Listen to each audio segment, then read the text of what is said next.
மிதுன ராசி.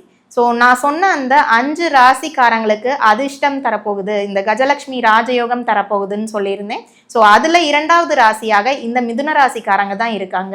ஸோ இந்த ராசியிலேயே பார்த்தீங்கன்னா குரு சுக்கிர இணைவு அப்படிங்கிறது ஏற்பட போகுது. ஸோ இந்த இணைவு என்ன செய்யும்னா உங்கள் வாழ்க்கையில் நினைத்து பார்க்க முடியாத ஒரு ஏற்றம் அப்படிங்கிறது ஏற்படுத்தி கொடுத்துரும். பொதுவாகவே பார்த்தோம்னா இந்த 2 கிரகமுமே சரி பகைவர்கள் தான். ஆனால் இருக்கின்ற இடம் அப்படிங்கிறது ரொம்பவே முக்கியம். உங்களுடைய ராசியில் இந்த 2 கிரக சேர்க்கை ஏற்படுறனால வெளிநாட்டில் வேலைக்காக முயற்சி செய்கிறவங்க அல்லது ஃபாரின்லேயே அடுத்த வேலை மாற்றத்துக்காக ட்ரை பண்ணுறவங்களாகட்டும், இவங்களுக்கு எல்லாத்துக்குமே அவங்களுக்கு விருப்பத்தகுந்த வேலை அப்படிங்கிறது அமைச்சு கொடுத்துரும். ஸோ படிப்புக்காக இவ்வளோ நாளாக படித்து நீட் எக்ஸாம், மெயினாக நீட் எக்ஸாம் எழுதுகிறவங்களாக இருந்தீங்கன்னா சீக்கிரமாக 2025 ஆண்டு பார்த்தோம்னா கிளியர் பண்ணிவிட்டு அடுத்த லெவலுக்கு மூவ் பண்ணிடுவீங்க.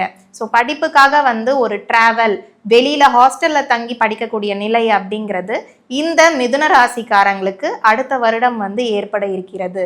பண வரவு பயந்துக்கவே வேண்டாம், திருப்திகரமாக இருக்கு. ஸோ அடுத்தது இந்த ப்ராப்பர்ட்டி, நிலம், பூமி சம்மந்தப்பட்ட விஷயங்கள்ல மட்டும் கொஞ்சம் எச்சரிக்கையோடு இருங்க. ஸோ உறவினர்கள் பேச்சை கேட்டு எந்த ஒரு டெசிஷனும் எடுக்க வேண்டாம், நீங்களாவே உட்கார்ந்து யோசிச்சு முடிவெடுக்கிறது அவசியம்.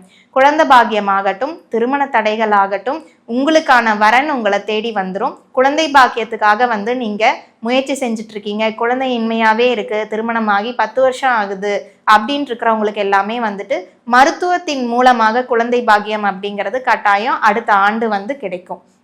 ஸோ இந்த மிதுன ராசிக்காரங்களுக்கு பாலிடிக்ஸ் சம்மந்தப்பட்ட விஷயங்கள்ல மிகவும் அனுகூலமான பலன்கள் ஏற்படும்.